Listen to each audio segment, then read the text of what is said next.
Welcome to the Business End of Agility podcast, hosted by New Zealand's Business Agility Meetup community. We're here to bring you real-world stories from innovative organisations and forward-thinking leaders around the globe. We're going to explore all facets of business agility, from adaptive leadership and evolving company cultures to emerging ways of working, processes and technologies. I'm your host for the session, Bianca, and thank you for joining us.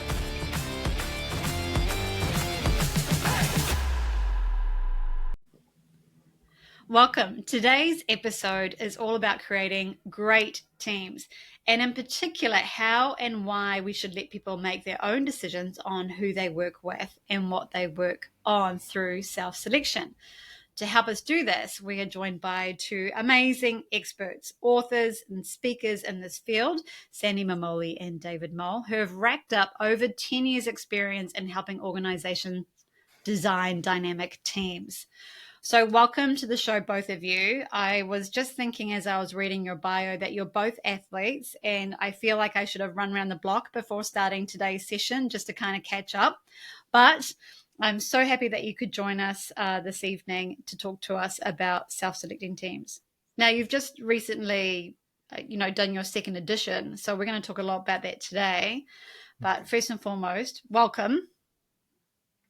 Thank you. It is awesome to be here. Really nice to see you and to do this. Looking forward to it. Yes, thank you. And love being here. And I look forward to watching you run around the block. Yeah.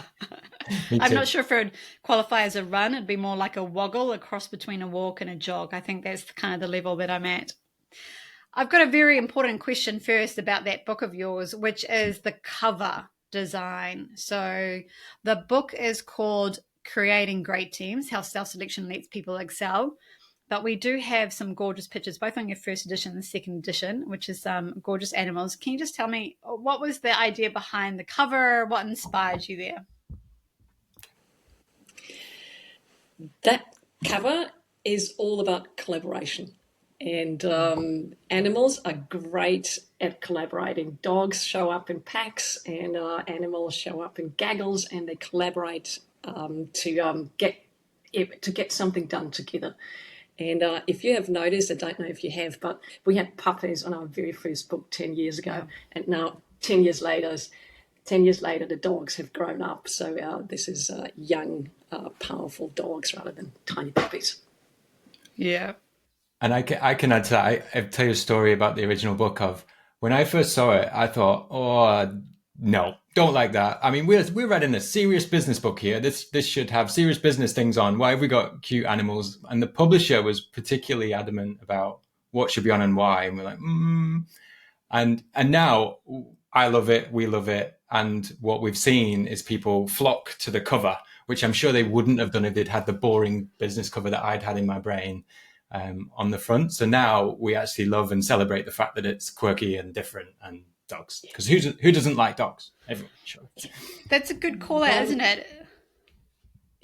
One thing I've learned, though, and David and I were both dog owners, one thing I have learned is that collaborative leadership and self-selection works with humans. It doesn't work with dogs.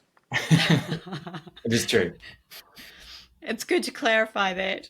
There's something about animals, isn't there, about that connection. So you sort of feel that connection as soon as you see the book.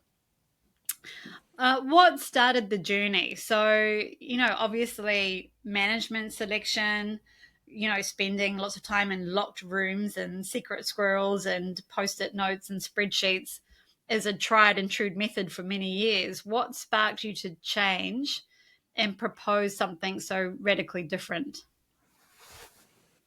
I think you tell the story best, Sandy, for sure. I will start with the beginning and then hand over to you when you take over everything. We were both working at Trade Me at the time, and we were going from basically a pile of people and kind of teams to teams. And around the time while we were trying to work this out, and David is going to tell you more about the challenges we were facing, but around that time we had a Shepherd Day, and Trade Me used to do that every 3 months. Everyone get together, 24 hours, do what you like, build something useful, which is something cool with the people you want to do this with. And for me in 2013, that was the first shipwreck day I had experienced, and I found it amazing. Like seeing all those people, and first of all, choosing a project that they wanted to work on, and choosing the people they wanted to work on, and getting those teams totally right. Like nobody put themselves on two teams, and nobody worried about utilization. What am I going to do if I'm not fully utilized? People just got together to build this thing. And I love the focus and the joy and the enthusiasm. And I remember coming home and starting to blog about it, about how cool Shipper Day is. And then getting kind of half depressed, thinking it's a shame that we can't be like this every single day. And then it kind of hit me, thinking, well, who says? I mean, why couldn't it? And I realized maybe this will be the solution to our problem, that we wanted people to be in really good, amazing teams. Maybe that will be the solution, that we should have them pick their own teams. And I remember racing back to work on my bike, finding David and going, hey, David, this is what we need to do. And he can tell you about his reaction now.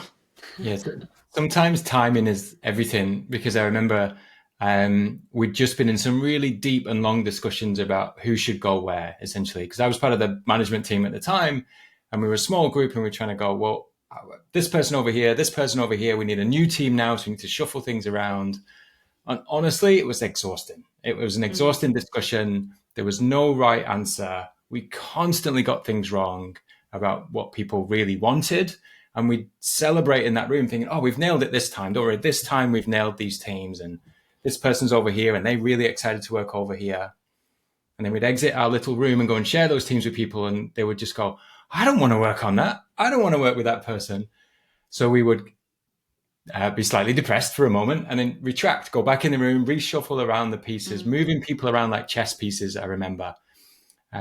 Even though we were doing this on a spreadsheet, a horrible spreadsheet, I have to say, with, I don't even remember how many tabs and iterations we had. So we kept trying and failing. We weren't able to successfully managerially select people into teams. And that's just the nice coincidence of Sandy racing back in to say, well, hang on, there's an assumption here that that's how you pick teams. It happens to be the way we've always picked teams. But what if we didn't? And what if we did it differently? And I don't mind saying, even as the author, co-author of the book, when Sandy said that, I went, no, that's a crazy idea. What are you talking about? Well, how could we possibly apply those things from Ship It Day in real life? No way, because that's everybody's response to self-selection initially. But the good news is Sandy's quite persuasive and doesn't easily take no for an answer, as anyone who knows her will advocate for. And when we really thought about it, we thought, well, why not? This isn't working. What if we try this completely different new way of doing it? Surely it can't be worse. And I think maybe that was our starting point. I know in the book you were sort of saying that even though it was a great idea, there was still that fear of taking that forward and going the what if. Apart from the sheer determination of, yes, let's try it couldn't be worse, what helped you to kind of progress through those steps of telling the narrative, getting through it, overcoming the your own, I think it'll work. How was that journey? So basically, it was, we had the idea, we wanted to do this, and this could actually be something really, really good. But we also had no idea how to actually do this. And so we knew we had the right thing, the right goal, the right spirit, the right idea. And now we needed to find a way to make this happen. And luckily for me, I worked with the master facilitator. And that master facilitator, best facilitator I've ever met, happens to be David. And together we then figured out how could we have a process where we can make sure that this is safe, psychologically safe for people. Because first of all, before we share it with anyone, we realized our own feelings about this, the what ifs, the what if there is someone who doesn't get picked? What if there is if this is going to be complete chaos? All those things. And then we realized we needed to design a process and a mindset around this so this wouldn't happen. And we have succeeded in doing that, and we shared how we have done that, and that has kind of calmed people down, and people have realized that this is not going to happen. It's built into the process that those accidents don't happen. I know that, on the surface of it, it sounds like such an incredibly complex potential event, so many moving parts, and how do you enable people to choose things while running an event and all those sorts of things. But in your book, you've made it incredibly simple. It's like somehow you've managed to boil it down to its very essence. Take me through, how did you get to that, and what do you think are those key ingredients? Yeah, I mean, Sandy was saying about facilitation there, and if we are good at it and did a good job, I can tell you where it comes from, and it comes from pure fear of what would happen if we didn't design this really well and simply, and the idea of having people in front of you choosing teams and it going badly or even terribly, as some people hope. So the good thing about that kind of fear is it changes how much work you're putting up front and how much thinking you might put into something, and we applied that here. So, go on, Sandy, were you going to say something? I had a thought there, like, yes, the fear is what drove us, but also we overcame that fear. So now, 10 years later, we have no fear anymore. And we have worked and heard from so many people who have done that. So if there's anyone out there who's fearful, we have done all the scariness and all the fear for the entire world. So I think nobody else needs to be fearful now. Yeah. And I think to your question before, so I think we got to the simple model, the kind of model that's in the book, through iteration. Like, it's all the stuff we know and teach in every part of our lives, and I know your life as well. We got there through iteration. We tried our best first attempt at this with a small group, like a pilot, which gave us loads of information and happened to both boost our confidence and boost our learning. So we were able to pilot it, iterate, find the learnings, make it better. And we did that several times in order to land on something that was like you're seeing now, that's simple and able to pick up and just kind of follow. And I think what's at the middle of it, or the essence of it, is it's the combination of giving that autonomy to people to choose their team. But if you just did that, if we just gave them autonomy, I think you'd get chaos. I think you'd have people wandering around, wondering what to do and what the teams they should be on. So the skill in the design was in matching that with constraints as well. So we're able to say, under these constraints, this is the autonomy to choose which team you're on and what you work on. And it's finally balancing those. And people have argued with us over the years as to whether we need more constraints and we should actually have this as a constraint instead, or in some cases less constraints and just really leave it open.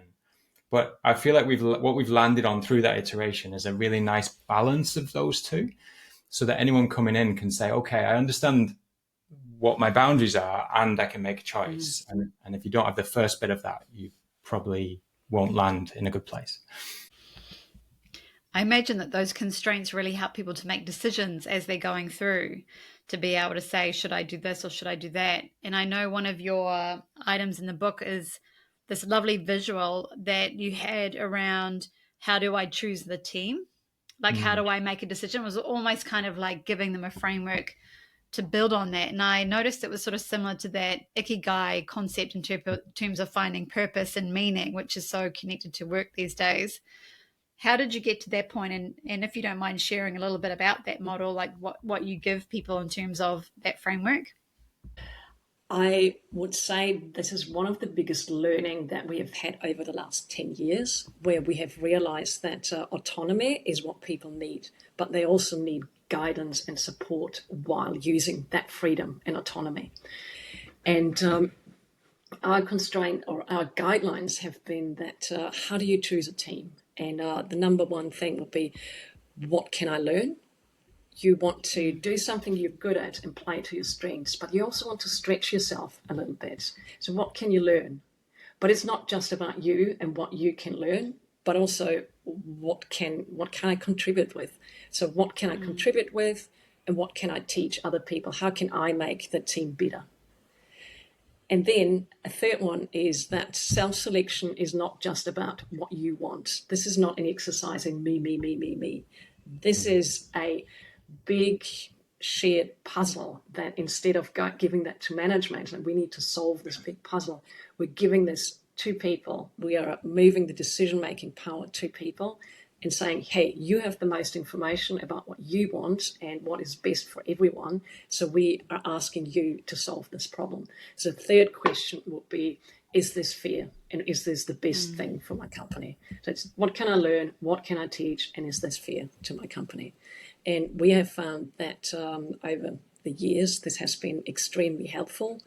And I also just want to mention that the beautiful graphics that we have about that overlap that makes it look like Ikigai is from a Swedish coach, Victor Chesson, who has allowed us to use the image and publish it in the book. Yeah, there's some great visuals in there that make things seem very approachable and easy. And I know that visuals is quite important. I've seen it sort of seeded through about the power of the visual aids. Tell me about that and just that facilitation context for people who do want to try it, but they're a bit nervous about the event and being able to communicate everything and move people through a process. Yeah, there's probably something there around just working out loud. And when we did our first iterations that we talked about, we were kind of, people were moving around as our visuals. So we're in a room, and as people move, we're able to see the teams forming. But it left gaps and it wasn't clear. And what we've learned is that by visualizing both the problem initially, first of all, people can really see what the problem is we're asking them to solve. So that I think they sigh a breath of just calmness, really, to say, okay, I think I understand what this is. And then by adding to that visual, as we choose teams and shift people around, or they make a decision, the more visual that is and the more they work out loud in that sense, the easier it is for people to make the knock-on decisions. Because as soon as one person moves, usually that means it opens up an opportunity over here or over here. And if we haven't gone to the extent of really visualizing that, you don't always see it. So you have someone make entirely the best possible decision in that moment, but we can't see what the decision 2, 3, and 4 need to be, and neither can anyone else in the room. So you miss stuff and you miss opportunities that way that would otherwise have emerged. So there's a big emphasis. We've shifted towards much more visualization for that reason. And it's probably one of the reasons why it works so well online now as well, because you kind of get that for free if you're using Miro or Lucid or whatever that board is.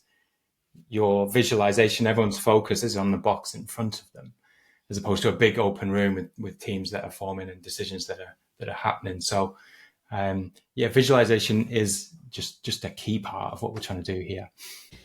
And I think in the book it lists, it's got lots of helpful guides around signal cards and how you make what the team design is really visual, and how people can move themselves onto different boards and things like that, which makes it a really easy step-by-step.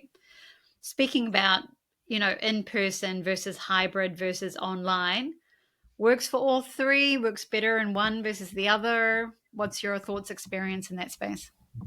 So in our experience, it works in all three. And when we started out in the very beginning, we only did in person, and we were both quite adamant about that this needed to be in person. It was a very important event, and no way could this ever work online. And then even pre-COVID already, some companies like Xero, for example, started to do online self-selections. And that worked surprisingly well. And we realized that you get the visualization for free. You have some advantages where you can have people talk to each other in breakout rooms. So we loved it. We also got some confirmation from other people around the world. Travel Star in South Africa, for example, has a great story about it in our book. And so we found out that we were wrong in our assumption it needed to be in person. And it now comes down to preference and what you have available, but all three options work really well. And what the process is also the same. What needs to change are obviously the tools. And I would add to that and say, I found remote surprising that it worked initially. I like Sandy said, we were all kind of adamant that it has to be in person. And it was surprising at first that it worked with remote, and then you can sort of make sense of it after. Hybrid was really surprising because I have a personal hatred for hybrid meetings anyway. They're always generally horrible, for both parties, no matter where you are.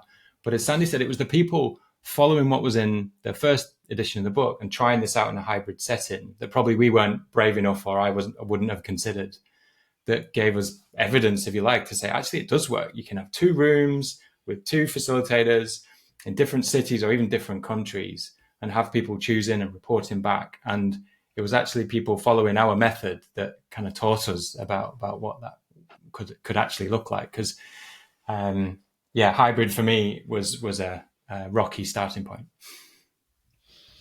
Speaking of globally, obviously we've run them in New Zealand and we've sort of touched on some of the other countries. Tell us about how it's kind of gone globally, because when you started out, your only reference was kind of like the Ship It days. That was really the only well-known example of doing self-selection from a team perspective. So how has it traveled globally? What's some of the insights that you're seeing? Is it better in some places than others? Is it better in some types of teams than others? What's your thoughts and insights? When we started out, you're right. We couldn't find any stories or explanations of people doing this in the past. So we actually researched that before we went to the extent of defining a new model. We couldn't find anything at the time on other companies who'd either done it or considered it. So we had to go through of starting from scratch, and then we started, even before the first book, started sharing some of those methods. And I think we created a downloadable kit so you could kind of do it yourself. And that meant the spread started, which was really nice. So we saw companies in Australia starting to do it, and then in the US starting to do it as well. And even nicer than that, kind of report back on how it went. So there was a kind of slow spread initially. I think that got a lot faster from the book, and the impact of that has been really big. And but then you as an author of a book, I think you lose sight of it because you don't know who's reading it and you don't know whether they've followed it, and not everyone reports back, of course, because why would you? But one of the best things I would say about writing the second edition of the book was we sought those case studies. So we went out looking for who's done it, where have you done it, what's going on. And it was just incredibly rewarding to find those stories and then speak to those people involved. And one in particular stands out is a company called Worldline in Europe. So we did a late night call to kind of, as part of the research for the book, to speak to them, hear about what they did. And we thought they tried it with a small group and that it had gone reasonably well. That was the kind of insight we had. And it turned out they'd done it with thousands of people across multiple countries in Europe, and that it had been the trigger for Agile itself being brought into that company. So it broke our assumption that you need to be really agile in order to do self-selection. It's this kind of second order effect. But hearing them describe just how many have been through it across these different countries, how their plan was to allow everyone in the whole company eventually to be able to have more autonomy on what team they were on. And it just felt like a beautiful catch, because it was really inspiring and interesting to see what someone had done with our book, which obviously we started off with, our first iteration, probably a dozen people in a room, and now all of a sudden thousands are using this method. So it really does seem to have spread, and that is just really nice to hear, actually. So good. And so if we're looking at some of the impacts, because we sort of talked a little bit about what it is, but we haven't really talked about the benefits. And I know that in your book, you talked about when you did your first one, you did some measuring with teams and you sort of worked out that there was about 20% increase on productivity. One thing though, it sounds like there's lots of other benefits. What kinds of benefits do people get out of doing this self-selection? Yeah. Productivity, of course, is important. We do want to have high-performing teams that do deliver, and self-selecting teams or self-selected teams do deliver better than non-self-selected teams. That's one thing, and we have data on that. But the other thing that is really important is that you have people who are engaged, who are motivated to not just go to work, but to deliver something that serves a purpose and to achieve their goals. And we have seen that engagement and motivation really, really takes an upward trend in teams that are self-selected. And we believe that is one, because people do appreciate having autonomy and having a choice and being treated like responsible adults, but also because when people put themselves in a team, they're more inclined to make this work. So even if there are tensions, and there will always be tensions between human beings, so even if there are tensions, they are more motivated, we find, to make this work because they've put themselves there. So from a people perspective, I think it is job satisfaction and it's performance. From a leadership perspective, there's also a number of things. It's performance, always important. And it takes away a lot of the work having to put people into teams, which, as David has described earlier, can be a bit of a nightmare. And we also found that leaders have told us when people have self-selected, the whinge factor is going down immensely. So people are on the team and nobody comes up to you afterward whinging about, like, why do I have to be on this team? I wanted to be on this other team. This is not what I want. So as a leader, you don't have to deal with this. So that was also a hidden and unexpected benefit. Yeah, I think that's a really convincing argument for a leader who's worried about doing this or not ready to do it, is to say, well, actually, one of the benefits is likely to be you've got a whole bunch more time than you are used to having. You're not dealing with the whinging, like Sandy said. You're not moving people around on a spreadsheet. You're not getting it wrong and then having to do it again in terms of who's on what team. So as a leader, that's scary because I think you're giving something up, or it feels like you're giving something up. But actually, we would say, no, you're not giving something up. You're getting all this space and time to do what a leader should do, to look after your people, to create the conditions for good work to happen. So I think there is a way of kind of moving through that fear by saying, no, actually, we've seen on the other side of this door now many times in lots of different countries, like we've said, and saying on the other side of that door is your opportunity to really do what you were hired to do as a leader, and not probably keep solving the same problem over and over again, like we were back in the day. So I think there's definitely some gold in that. And maybe while we are talking about, you mentioned the fear that leaders might have, there is something really interesting about risk here, because what do you really risk? You risk the time that you spend preparing and running a self-selection event. If it doesn't work, you can always go back to the way that you have always done it. So it's relatively, or it is totally low risk. You wasted a few hours. And so that seems to be always quite convincing. That being said, now the last few years, what we're seeing is actually more and more leaders asking us if we could come and do a self-selection rather than the other way around. Yeah, and like you say, if you've done the team design, which is kind of like what's the blueprints or what do we need where, and what are the skills we need, it's not wasted effort regardless, because you would need that in either situation. It's just who goes and fills the boxes in, and it's better to have the people who are doing the work to work that out. Yeah, that's right. That's right. And those blueprints are important and they can take a long time to get right. And people usually skip that stage because they're thinking about the people choosing part. And actually drawing those pictures to say, these are the teams we think we need for the next quarter, the next year, whatever that looks like, is a really important and useful task just in itself, even if you stopped there. But to be able to, like we do in the book, kind of lay it out in circles to say, these are going to be our teams. This is the outcomes they're going after. This is why these teams are important. That can in itself be a really interesting and useful exercise. And I think, yeah, people do skip over that, but they shouldn't. If anything, it should give that more attention. Critical. Yeah, having the right teams. Yeah. It is super important, and as David said, it's a lot of work to design this. Which teams do we need? I also want to clarify that we usually don't have a constraint of which roles need to be in which team. We don't have a constraint around how many seniors or juniors. We want to have a few constraints as possible.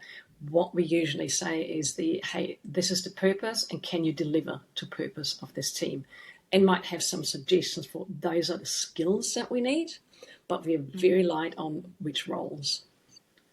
Oh, it's a great call out. Is there any other critical factors you think people need to be aware of? So they're reading the book, they're about to do it. What's the, apart from the blueprints and the getting the skills right, what's the don't skip this step? Big red sign alert. I can think it's actually not a step you should skip, but I tell you what I think gets in the way most of the time is this myth around we'll wait for the right time. So you might read the book or see the stuff, you hear us talking like this and say, yeah, we want to give that a go, but not right now because we're busy and we're in the middle of a quarter, at the end of a quarter, or we're about to go into a thing, or we're coming out of a thing.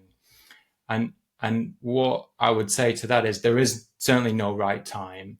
And if you wait for that, you will never get there. That's probably true of a lot of things in life, but I do see people who are enthusiastic, but just delay and delay and delay. And I think if there's anything here, it's that the sooner you do it, the sooner you can recognize the benefit.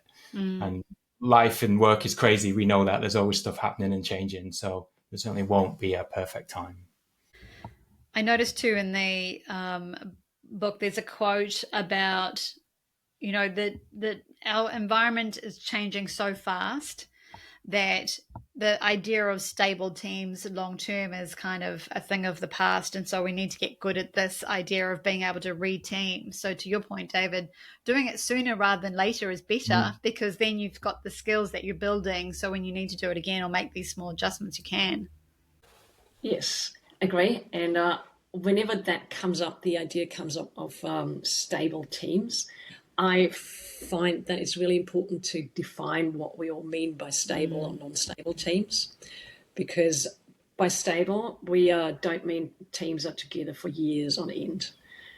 There's research that shows after 3 years, if there are no new impulses, teams start to stagnate and decline in performance. So it's not what we mean by stable teams. So that is not good. But also the other extreme, by dynamic teaming and reteaming, we don't mean that every week we should disrupt the team and not give them the opportunity to build relationships, to become a team and not just a collection of people. So while it can be too much, it can also be too little, and it's about finding the right amount of time that's possible within the constraints. What that leads to, so Sandy described the kind of spectrum of never changing the team ever and then changing it all the time.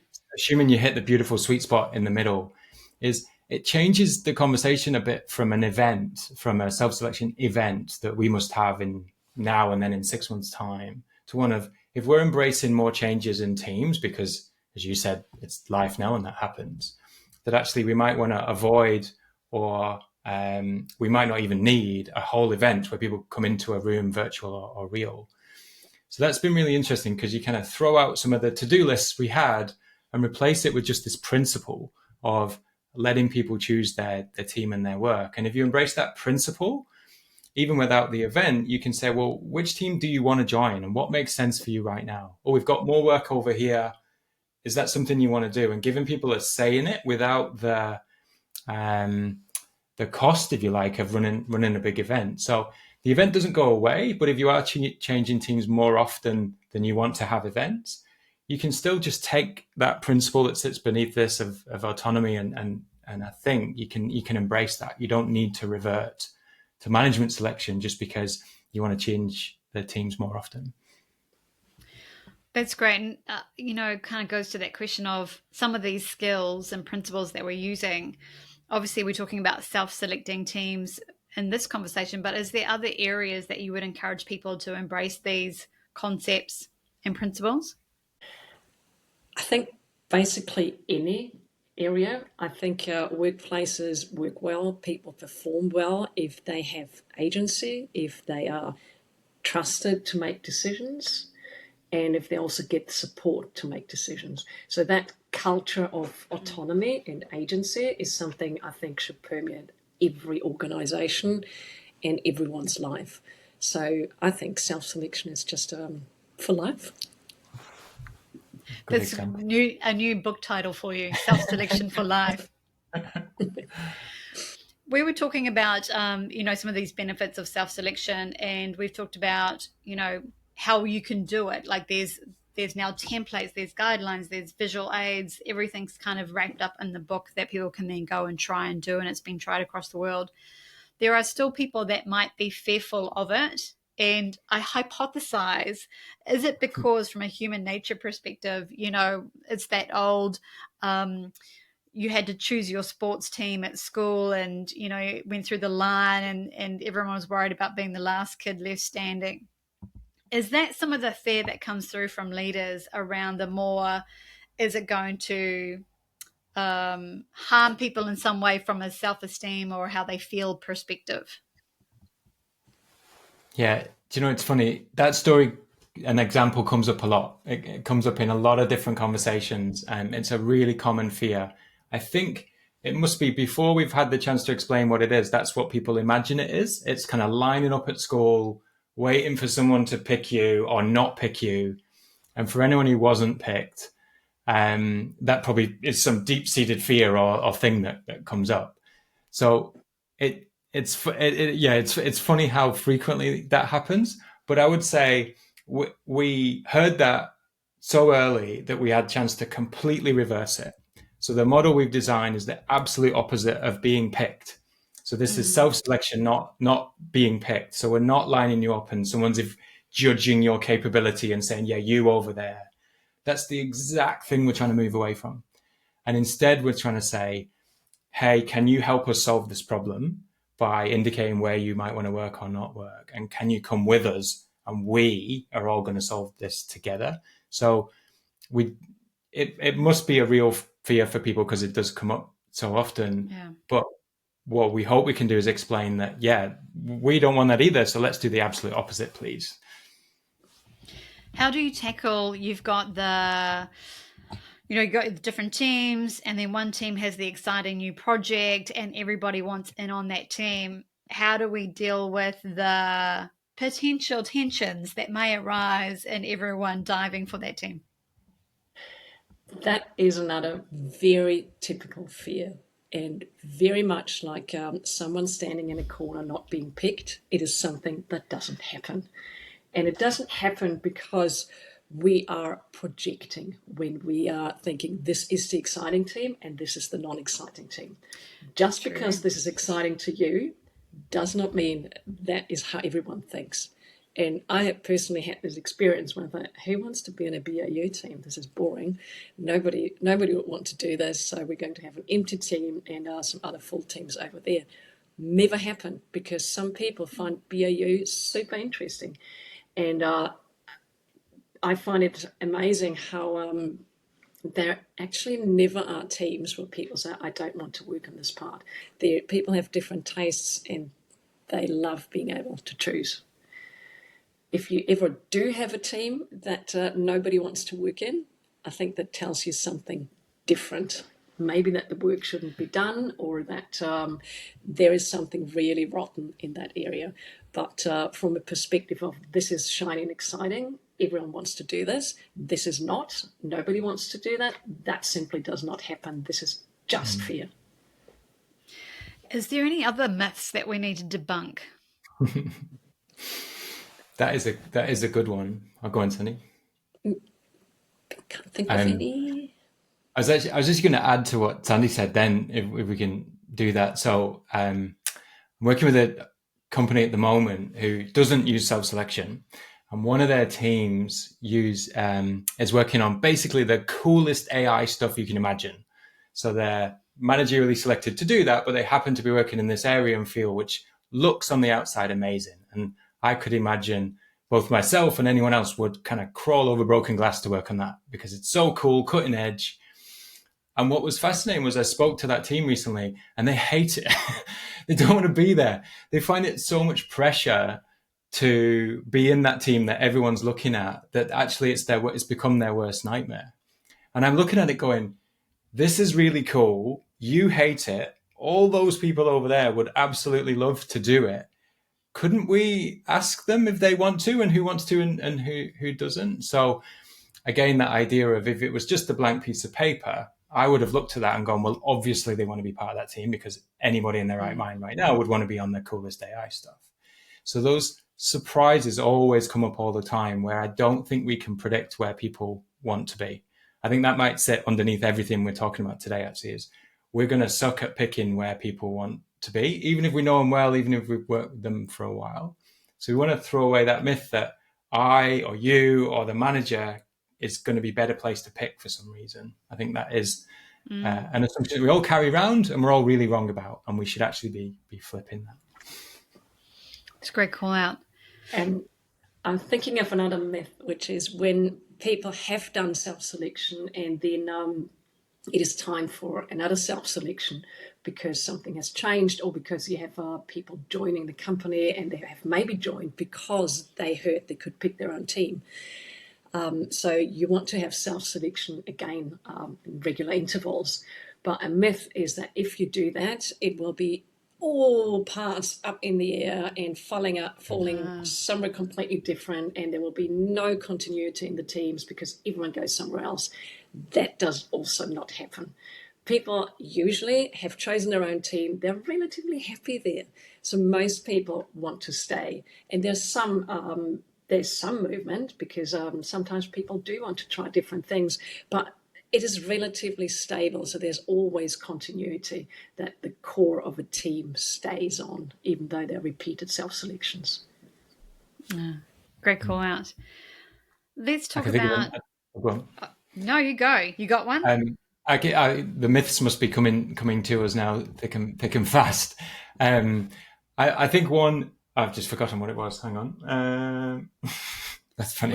We can edit that podcast. Yeah, well, that should stay in. That should definitely stay in.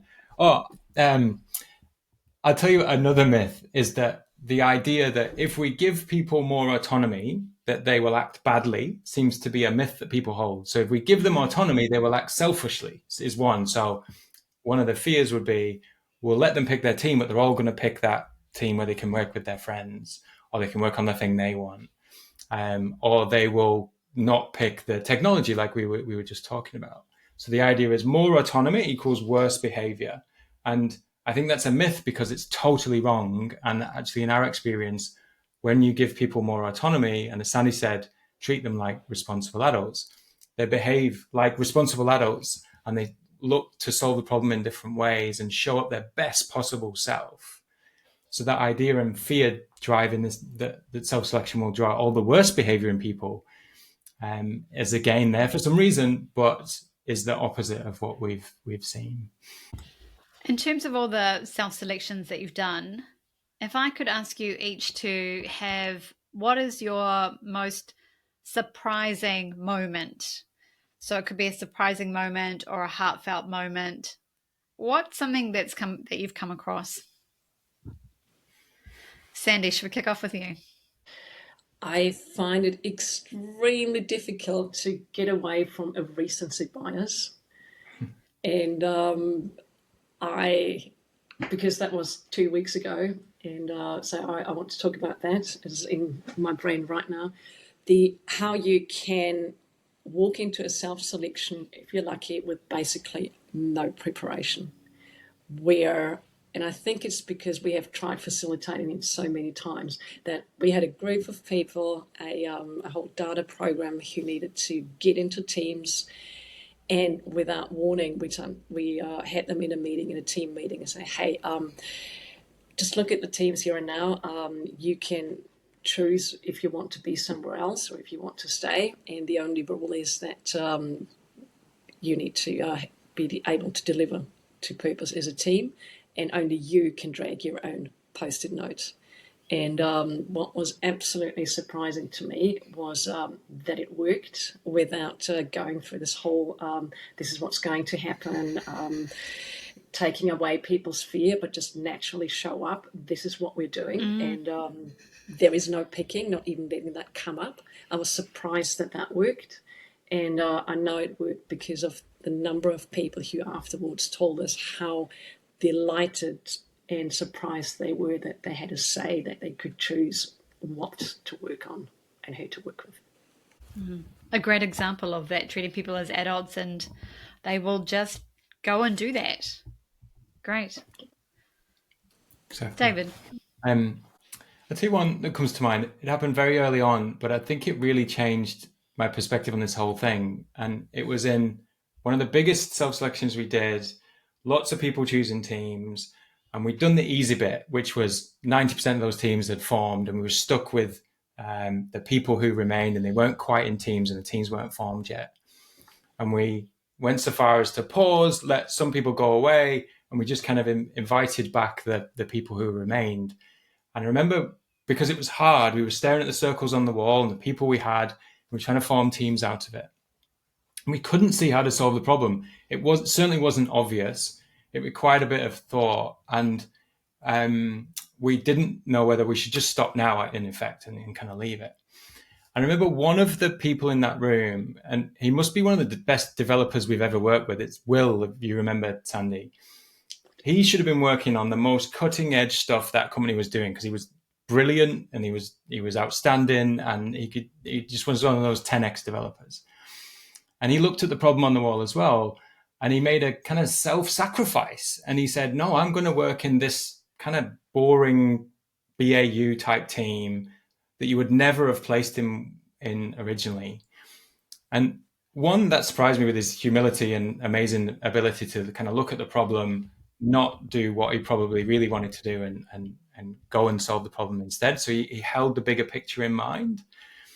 But what I thought would happen, and again, this is that myth, you think autonomy, bad behavior. I thought afterwards he'd complain, or it wouldn't last more than a week, or that we'd have some kind of problem.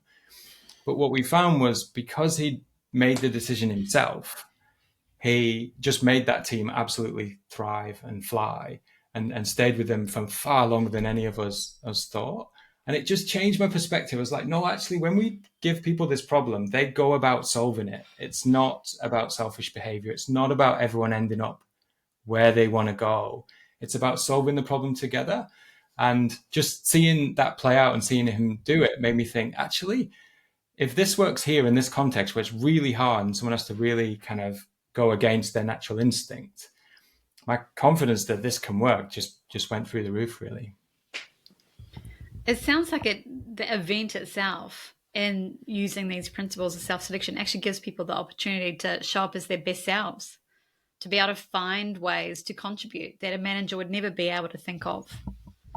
And that is exactly what's happening, and that's exactly what people do. They show up as their best selves.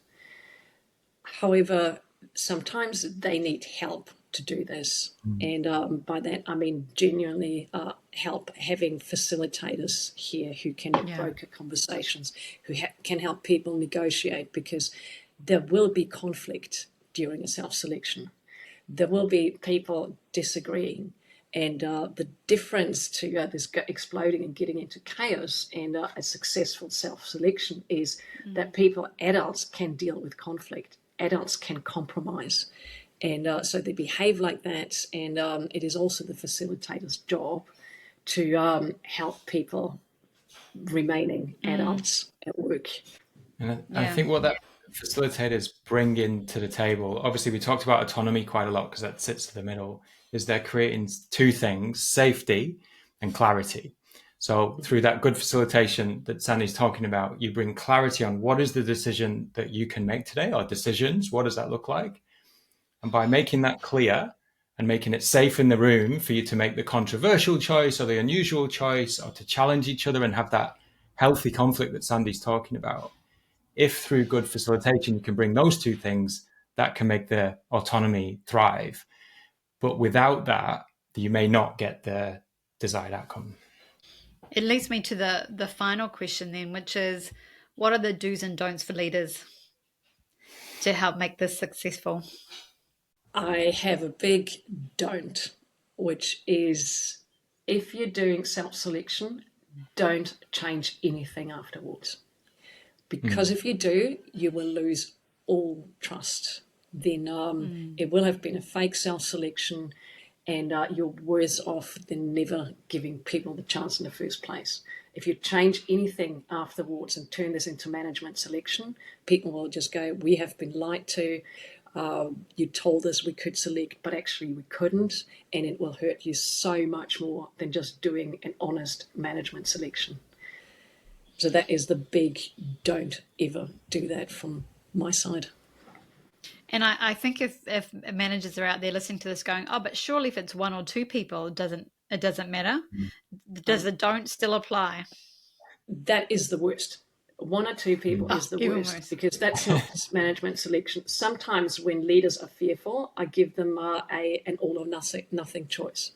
Like, Mm, here is the self selection, here is what we want, and they have the right at the end to accept it or not, but it's an all or nothing, yeah, yeah. and revert to an honest management selection. But the meddling around and being in this middle ground, like it's kind of a fake self selection, and you get to pick, but also not. That's the part where you lose trust, and that goes really, really wrong. And that stays in the memories for a long time. It's hard to reverse that out afterwards. Yep. You might not be able to come back and run another one actually, because people would understandably and entirely correctly be skeptical as to whether it was truly self-selection. I can add a do and a don't if you like. A do would be do it, do the thing, do self-selection after we've talked about it. And the reason for saying that is it's quite a small bet that you're placing by trying this, but with a potentially huge return. So the time you take, as Sandy said before, might be a couple of hours or maybe a day. But if you got the benefits we've talked about today of higher productivity and better teams and teams that stay together longer, the return seems out of whack. It seems a really good, if you're going to place a bet, that seems like a good one to try. So that would be the do, give it a try. And the don't would be at the other end that Sandy's saying from don't change things afterwards. At the beginning would be don't add more constraints to make this a self-selection by managerial selection by stealth, because by sneaking in those extra constraints like every team must have A and every team can't have this and needs to be this senior. If you add in those constraints, you first of all make the problem harder to solve for the people who you're asking to solve. So you've just made their job more difficult. Thank you. But also, you see people subtly design it in a way with those constraints where you can only actually solve it in one way. And while you might be letting them pick, what you're actually doing is saying, can you come and go where I want you to, please? And again, like Sandy said, that's not self-selection. It's worse than self-selection. Please don't do that. You've got to find the right balance of the minimum number of constraints that can provide a good outcome, not the maximum number of constraints. Is there any aftercare support that you would recommend leaders should be doing? So, post event, what's your tips for leaders around great start, now what? Absolutely, because when you walk out of that room, or you have your mural with your teams, all you have is a blueprint. Now you need to make this happen. So this is the entry ticket, and from a leadership perspective, we recommend to first of all make this happen earlier rather than later. We have seen some companies go as long as 6 months when this fizzles out. And as David said earlier, there's never a good time. So you might as well lean towards earlier than later. But whenever it starts and whenever you can make it happen, we recommend meeting with each of the new teams as quickly as you possibly can. Talk to them about when they think a good start day would be, and how they would work together. So initial conversation, and then kick them off as quickly as possible. Yeah, kick them off, and I think commit to the principle. So the first time someone needs to move a team after the event, so the teams are forming, you've had the kickoff Sandy's talking about, there will be a point where someone needs to move for some reason. Either personally commit or even better, publicly commit to say, when that happens, we're going to continue to embrace the idea of self-selection. So it might be just bringing two people together to talk about a swap. It might be having a conversation with the team, but really avoiding that idea that, oh, we'll just shift them over there to solve a problem because we're Right. used to doing that. So to really try and avoid that well-trodden path by saying, nope, no matter what decisions we have to make about where people are from now on, we're going to let people have a choice in what that looks like. Sounds like a powerful way to keep it going, as opposed to it was just a once and done. Yeah, exactly. Now, I know that in your book, it's going to have lots of different situations that people can see what to do, how to address different things, how to actually do the whole event, how to do the prep. And I think you've got advice in there on comms as well and key messages and things like that. Where can people find out more? Where can they get your book? Where can they find out more about you? All of those things. I recommend buying our book directly at the publisher, because that is when we get most out of it, which is Pragmatic Bookshelf.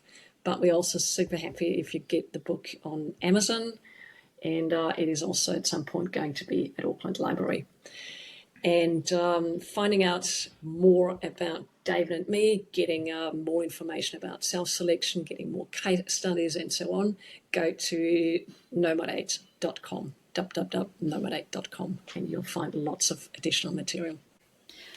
Fabulous. Thank you so much. Any final tips that you want to leave people with? I don't have a tip, I have a request, which is if you do it, tell us. Come and write about it, tell us about it, put it on LinkedIn. We love hearing the stories and we love seeing the learning shared. So if you do try it, please do kind of close that loop and find a way to share back. We would genuinely love to hear how it goes and what you've learned as well. Fabulous. Thank you, David. Sandy? Yeah, we'd love to hear from you, and we'd love to have a chat. And if you're open to it, also maybe write a guest post on our blog.